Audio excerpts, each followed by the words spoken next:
welcome to today's podcast, Chazin-the-Dream. I'm Ethan Chazin, your host, and I was just telling Damien off video that in the 3 years I've been doing this and done over 75 episodes of Chazin-the-Dream, I've never been looking forward to sharing a conversation with a guest than I am today. So, hey, Damien, is it okay if I do your intro and then just jump into a conversation? Sure, mate. Sure. I mean, after what you've already said, I hope I don't disappoint. So yeah, Oh, let's come dive in. on. Thanks for having me.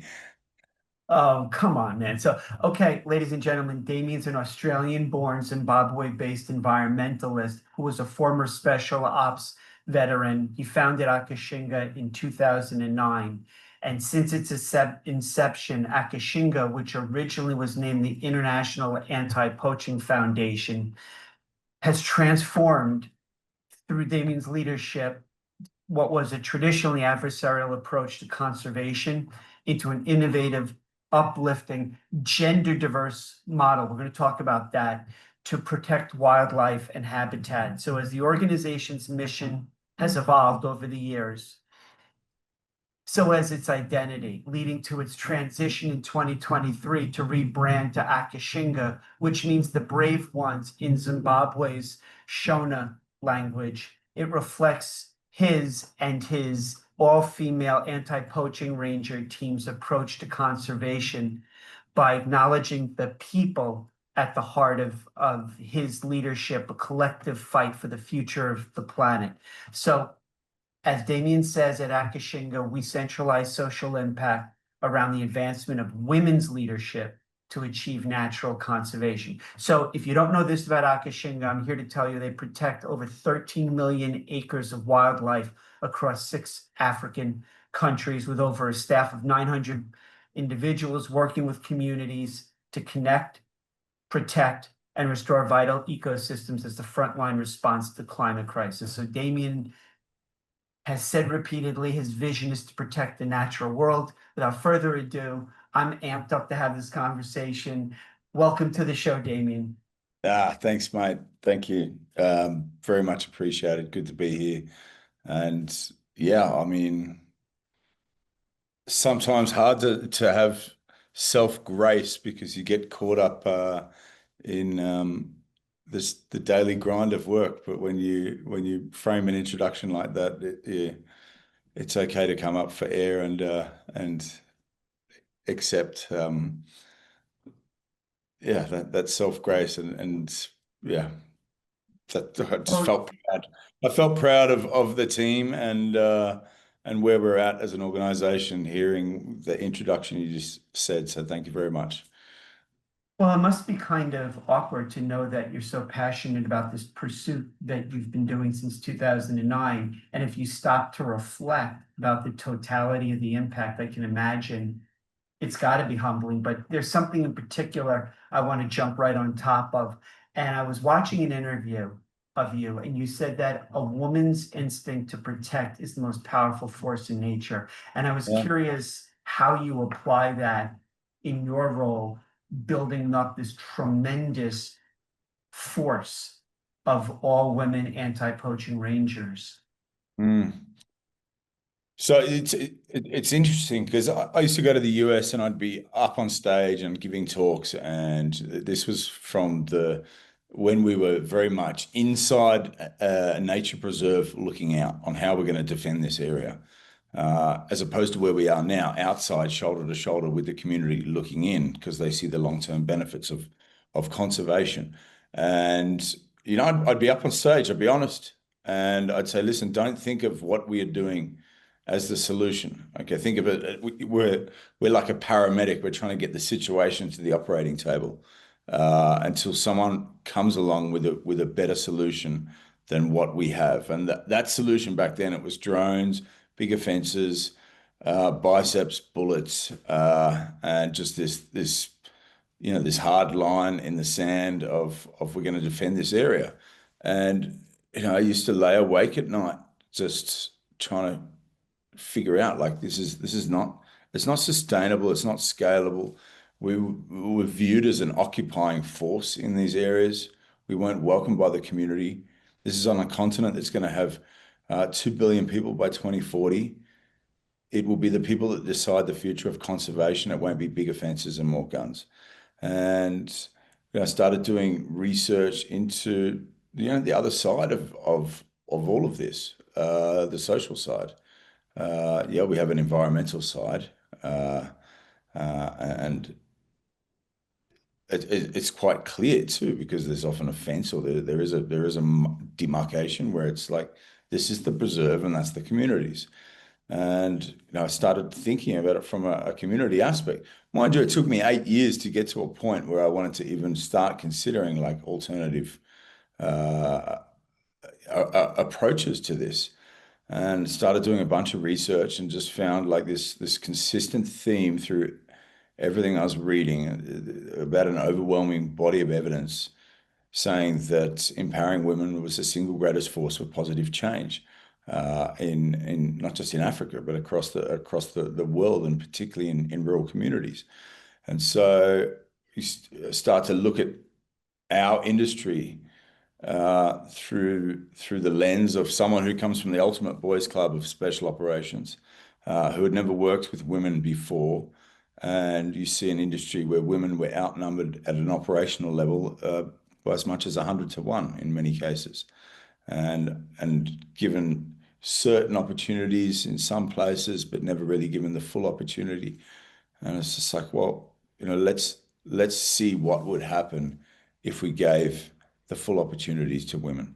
So they had access to the pipeline up towards leadership, where they could gain the experience necessary to fulfill these positions and see what happens. And we had a blank canvas to work with, because if you take all of Africa's natural capital, all of the wilderness areas across the continent, 30% of those areas are national parks, so protected by a federal mandate. The other 70% is what's called secondary protected areas. They're often owned or regulated and managed by local and indigenous communities.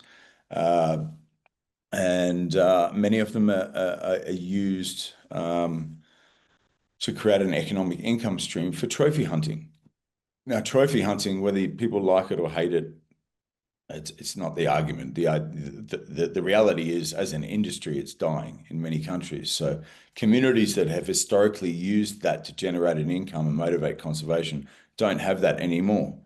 And so we're looking at 70% of the continent's natural capital. And so we found an abandoned trophy hunting area that had run out of commercial value for any hunters that wanted to lease that place.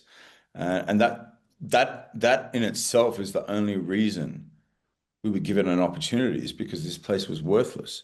I tried in 7 other places across 3 countries to try and get something as simple as a 4-woman unarmed unit to patrol a fence line, and just got closed doors everywhere.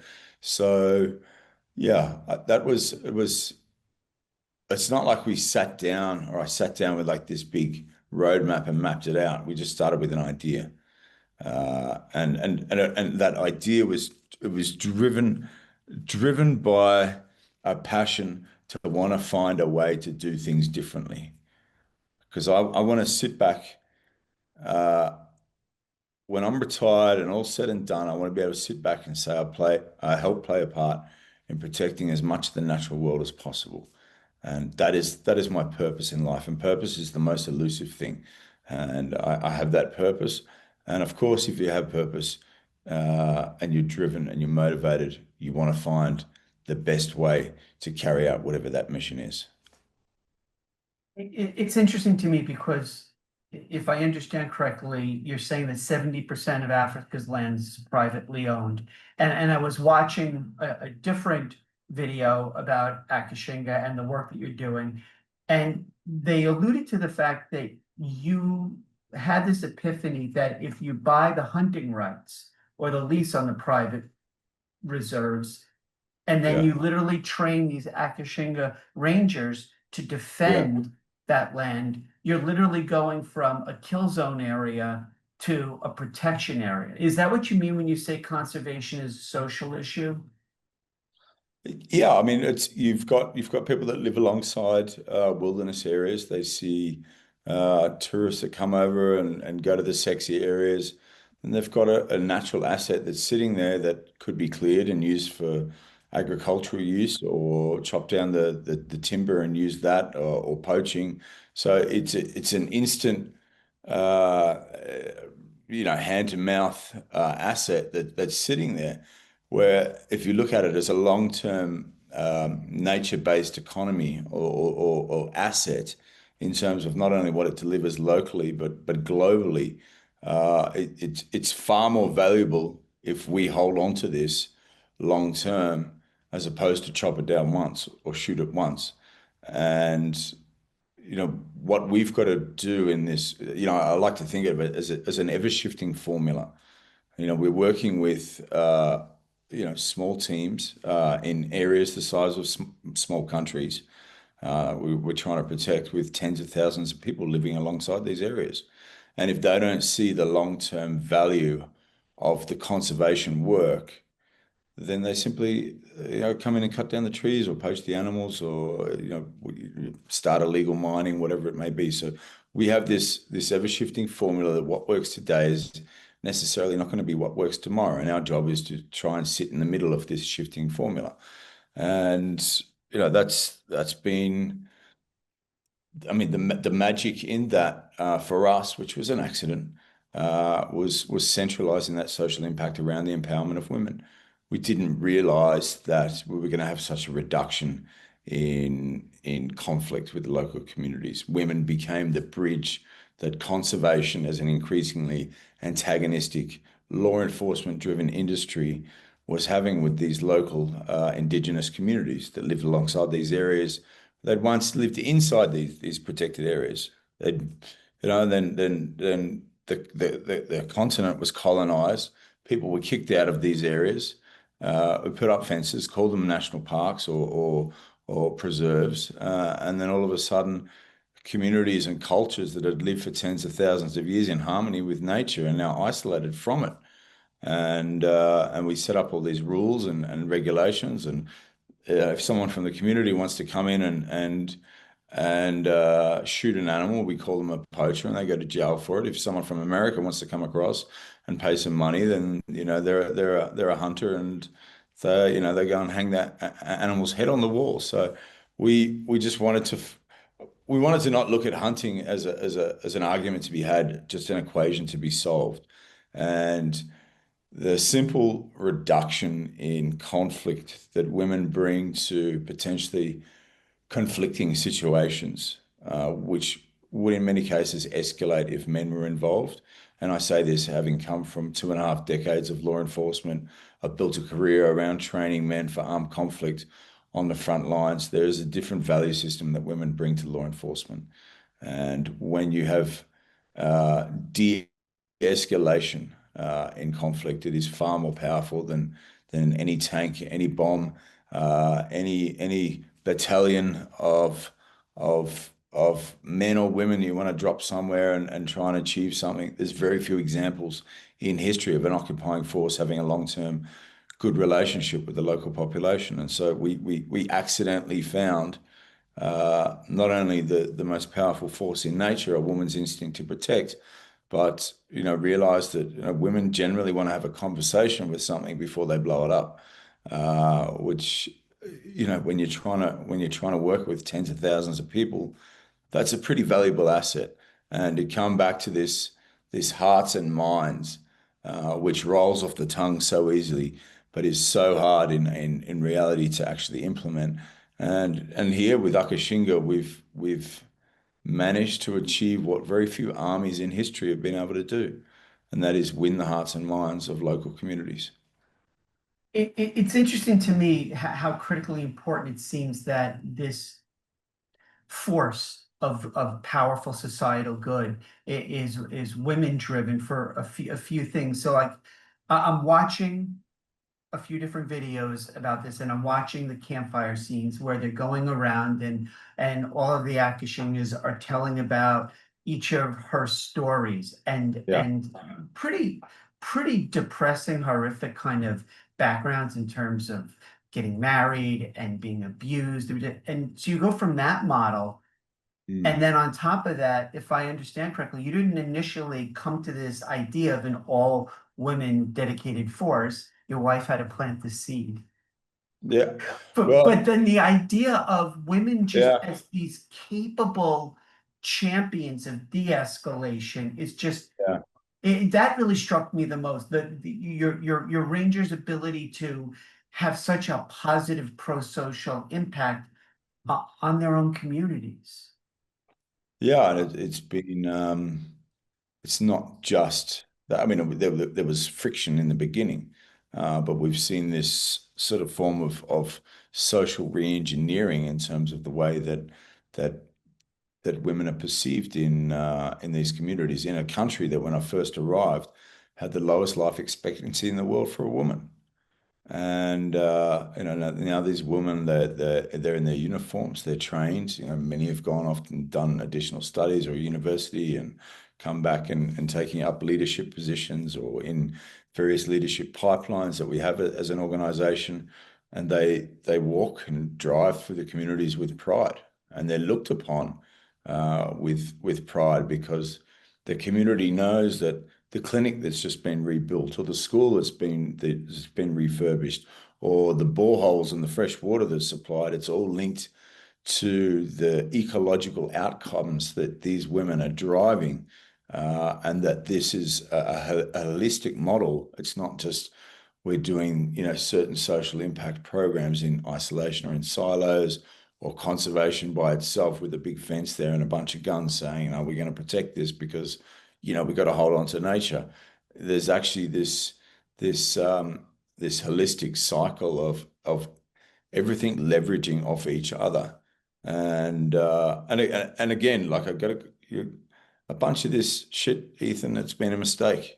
We've stumbled along or gone down a path and figured that, that doesn't work and that doesn't work, and then okay, we go back here, and in the beginning it was, there was no intention to do social impact work. It was just, we want to try female anti-poaching units. And then we started to see, well, hang on, these women are de-escalating all this conflict that we had with these communities. So we don't need helicopters or drones or military grade hardware anymore. We just need more women, which have like something more powerful than all of that. They have relationships with the communities. They grew up in these communities. They're raising their families in these communities. They have a long-term vested interest in the well-being of these areas. And because of the fact that Zimbabwe having the lowest life expectancy when I first arrived here, when we were setting the program up, and we were given a very short time frame from when the chief and the ward council, the local member of parliament, said yes, go ahead, set this program up. But you've got 2 days to start the trial, and Days, you've got 2 days few to start days. 2 days to start the trial. Then you've got a 3-day trial selection course, and it was designed with the intention and knowledge, embedded knowledge in their DNA, that this was going to fail, because this is one of the toughest jobs in some of the hardest and most remote locations on the planet. And of course, as the women were told when they were coming down for the selection process, go back to the house, go back to the kitchen, go back to the fields where you Yeah. belong. And they put their head down and they came, and you talk about hearing some of those stories. Um, I've been through, everything's relative for each of us. We've all been through our own shit. But I will say, sitting through those 2 days of interviews with those women, getting ready to decide which of the 87 were going to come on the selection course, and hearing these stories, two of the hardest days of my life. And these were women that were survivors of sexual assault, domestic violence, AIDS orphans, single mothers, abandoned wives. Uh, what we didn't realize, and we did that because we thought, well, if this goes beyond 3 days, let's just do it for those that deserve it the most. And of course, when you frame it like that, with that criteria, it's like, of course they deserve it the most. And then you realize, you start the selection course and you think, shit, there is nothing that we are going to throw at these women which comes close to what they've been through, or what they stand to go back to. So we didn't realize we were getting the absolute toughest with that criteria, and that was the beginning of Akashinga, you know. And it's like every dollar we spent, there was every dollar that was saved on not having to put a helicopter in the air, or have, you know, drones, or trying to uh, you know, replace Africa's most powerful asset. It's people with an algorithm, or some sort of software. Every dollar that we spent on the community became $1 or $2 less we had to spend on law enforcement. And then we just started investing that money back into these community projects, and these things just started leveraging off each other. And then you know, of course, you know, the fundraising goes up, so you hire more scientists, and you start to realize that, you know, you're measuring this, and it's like you turn this dial up on education and healthcare, and you see a drop off in poaching, and you know, you have this toolbox, not just a sledgehammer, you know, which is what we used to be. We used to be a sledgehammer. You go out and, you know, the poaching's there, and, you know, yeah, the best way to stop poaching is, you know, get a good guy with a gun and put it between the target and the poacher.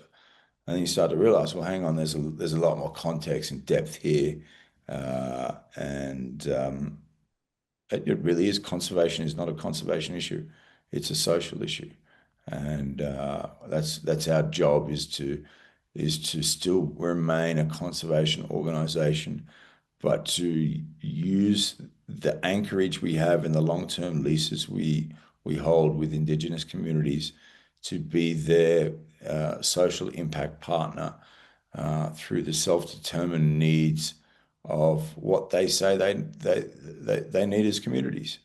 And it's not our job to come and say, you know, we're going to do this, this, and this. It's like, you know, we can bring this. It's not going to address every problem you have, but, you know, we can definitely tick a bunch of boxes that are required in these areas. I'm fascinated with the narrative kind of arc, the journey that led you in 2009 to kind of go down this road. I mean, can you share a little bit about your background and how you got to the point where this was just obvious that this was the calling? Yeah, it's a pretty wide arc, which I think we're almost at about the 180 degree mark of where I used to be growing up, and who I was. And um, you know, I never actually thought of it until I was doing an interview for, of all things, a Czech the Czech Republic. It was a fashion magazine, and this woman asked me, she's like, "When did you become this alpha male?" And it's like, That was the phrase that she used. yeah, yeah. And I was, you know, Okay. this like hardcore alpha male, and I'm like, what? Well, you know, geez, and then you know, I was sort of stumped for an answer there for a bit. And then I thought back, it's like, you know, when my parents separated, and you know, ended up in a bunch of different schools, and you know, I was getting bullied, and then one day I'm just like, no, I'm not putting up with this anymore, and decided to fight back. But then you sort of create this image in everyone else's eyes that you're not someone to be messed with, and that in parallel with growing up next to the ocean and loving water, and you know, wanting to do the ultimate water job in the world uh, as a diver, and that's to be, you know, well, Australia's version of the US Navy SEALs, and to be a clearance diver. Uh, and then going on to, you know, after September 11, the Australian government stood up what they termed the first and last resort for a terrorist attack. A unit called Tactical Assault Group East was the first time in the history of our nation that direct entry into special forces was open to the entire Australian public, eligible males of the right age. You know, there were thousands of people that tried out for that, and at the end of all of that, there's about 60 or 70 guys that were left. and they formed the Tactical Assault Group. And I came across, having been a diver into water platoon, had been there just a couple of days, and was told I'm going to go on to sniper training. It's not something you can ask to do; it's something you're told you're doing. And yeah, that was the beginning of that whole next chapter of my life. And then, you know, it was something that continued to carry the image that I'd set up for myself, that I felt as though I had to keep living up to in the eyes of everyone else around me, to the point of getting, seek and destroy It can tattooed, destroy. and being this like, I mean, even my nickname at Sniper Platoon was Agent Orange, because fucking destroyed everything. Uh, and and you've got this, I think some of us, we set ourselves up for these perspectives that people see us as. And we spend, a lot of us spend the rest of our lives trying to live up to that and what's expected of us and who we are.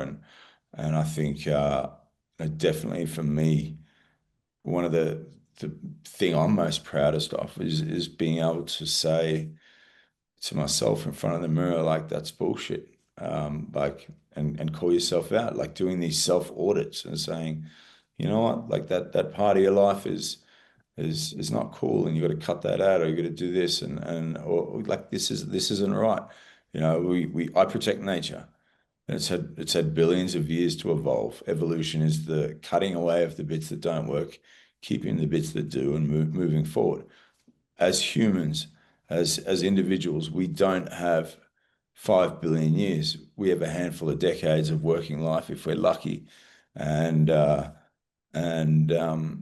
handful of decades to cut away the bits that don't work, keep the bits that do, and make the best out of the situation that we have been absolutely blessed with. And I was trying to post something on social media. I wanted to know the odds of us being born, you being born, you, me being born, me. And there's actually a formula that's been worked out. The odds of us being born who we are 400 trillion to one. And there's so 400 trillion. 400 trillion to one that you are you and I'm me, in this time right now in history. And people fucking, they're out there buying lottery tickets. We already won the lottery. We won the lottery, and this is it. Yeah, maybe there's a before or afterlife. Maybe there isn't. I'm not taking any chances. I'm doing as much as I can in the time that I have. And for me, it's largely driven around justice for animals, creating landscapes where animals can do the one thing that they want to do that we continuously take away from them, and that is to live. I'm the father of 3 children. I want them to grow up in a world where they see hope, not destruction. We are a species that's capable of amazing things, but generally only once we've been painted far enough into a corner that we have to respond with massive reactions. And I don't think we realize as a collective global community how far into that corner we are at the moment from a climate standpoint. And whichever way this goes, taking into consideration 99.9% of species that have ever been on this planet are extinct. Whichever way this goes, I love a good fight, and I'm going to be on the right side of history. In the end, it will be our children that judge us the hardest, and they will be able to look up to me and say, Papa did something that was of value. He did what was right, and that's all that matters to me.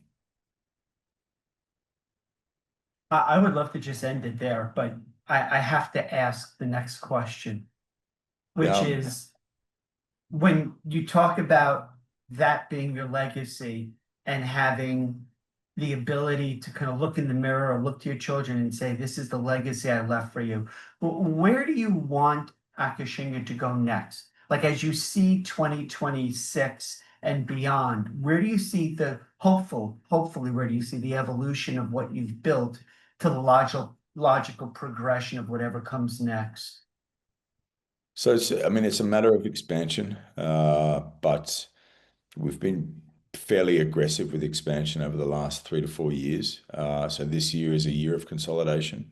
It's about refining the systems that we have. It's about bringing in key specialists because we've gone from being an organization that's out looking for new places to move into to having a long list of governments and organizations that are wanting us to implement this model.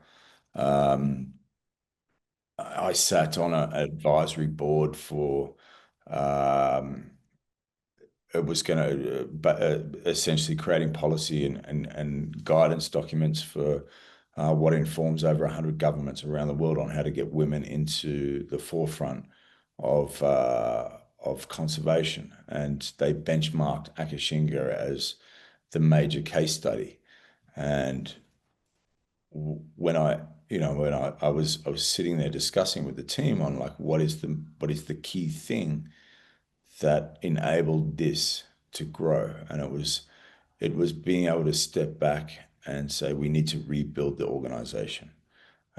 We did a gender mainstreaming audit, and we saw that we've got a bunch of knuckle dragging ex special forces guys that are realize that we've got something really special here with these women that bring something that none of us really expected or even believed in to begin with. It was like an experiment, and then we see that it works, and it's like, well, we're passionate about what we do. We want to expand what we do. Um, it's not going to work if we keep going down the path that we were going down. So some organizations will get involved with gender equality or women's empowerment because they want to tick a box. Some will want to do it because they Right. feel pressured to do it. Um, we cut our core operational costs by 2/3 by putting women into the law enforcement role. And so that is something that will speak to to everybody. I mean, if you can lower your core costs by 2/3, like who doesn't want to do that? Okay, in the process, create something that's scalable. And so this for me is my passion. Is now it's just like continuously refining all. I call them the one percenters, just getting the one percenters right. Um, to an extent, for a long period there, we were building the aircraft in flight. We're up and we are at cruising altitude now, and we still fine tuning and tweaking, but it's a year of consolidation. It's a tough fundraising environment at the moment, with just, I would say, instability with US markets, the largest philanthropic market in the world. It's also a time where philanthropy is going to be largely relied upon as a stopgap between uh, where we're at now as a global community and the phasing out of fossil fuels and the voluntary carbon market, and what is termed nature-based economies, where beyond the intrinsic value of people wanting to come out and take a photo of an elephant, or go on a holiday, we are actually starting to understand the cost of what it will be to us as a species and as a civilization, financially and eternally, if we don't look after it now versus what it will cost if we just start protecting it properly.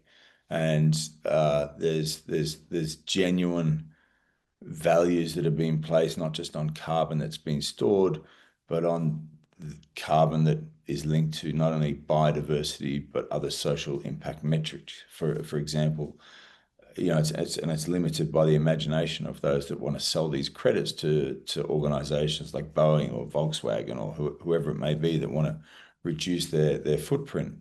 But you might have metrics such as a reduction in gender-based violence, that is also linked to biodiversity and linked to carbon storage. And for me, this is the future of conservation funding, uh, because it is the future of our civilization.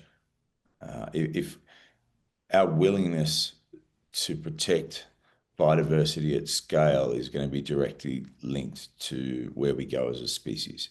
And like nature is going to be just fine. It always has been. We're the endangered species at the moment. Well, I guess my question for you is, and by the way, thank you, Damien, so much for your time today, for coming on the show.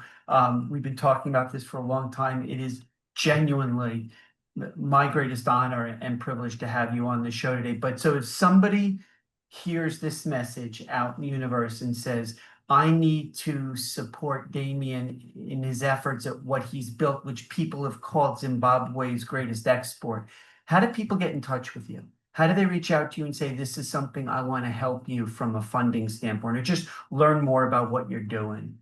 I mean, our website is, it's our shop front, www.akashinga, as it sounds, one word, .org. And, or just type in the brave ones, or Zimbabwe anti-poaching. We always float pretty close to the top there on the Google search engine. Yeah, it's I say this again, we're just at this critical time in civilization, and it's not this isn't a finger pointing exercise. It's not our parents' fault. It's not our children's responsibility to fix this problem. It's all of our responsibility, collective, of who we are, what we do, which country we come from, our age. We all need to pull together to sort this issue out, because otherwise some future civilization is going to look back on who we were, what we did, and how short-sighted we became in seeking out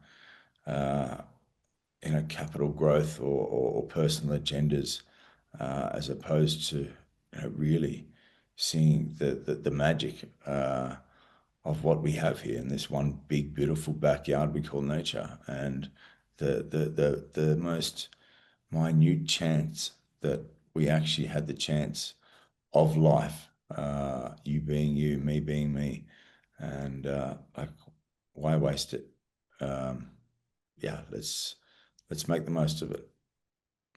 I I would love the opportunity to continue this conversation at a later date and kind of share with people what you're doing at that point. But one of the things that really struck me as we kind of wrap up today was, watching a video of one of your, compounds, and seeing the kind of communications area and the Akashinga Rangers who are looking at the monitors and kind of seeing in the areas that are protected by you because of you that there's wildlife that's coming back, that's Yeah. returning, elephants, leopards, that there's species that hadn't been seen in decades are coming back to those lands because you're there. You're the tip of the spear. And I just, on behalf of everybody who may see this or even not, thank you for this journey that you've been on. And I can't wait to see what happens next. No, thank you so much. I just got back from the bush a few days ago, and I've never seen so many animals in these areas as what I saw. And I actually just sat there on sunset, having a cold beer, as we call a sundowner, sitting on the back of the truck, and just like with tears in my eyes, just seeing hundreds and hundreds of animals just come down to watering points. Well, when we first got there, you couldn't even see a cricket in the grass or a bird in a tree, and now just, nature just needs a chance to do what it does best, and that's to thrive. And that's all you need to do, is just create that opportunity. Yeah. So thank Which you. you've done in your guardianship role. And thank you so much. I appreciate everybody coming on and checking out today's episode. Go in the description of the video below to find just what Damien said, the ways to get in touch with him and Akashinga. And again, Damien, thank you so much for appearing on Chazin-the-Dream today. Ethan, no, it's a pleasure, an honor, and thank you for championing our mission and giving us a voice. Yeah. It's important. Thank you.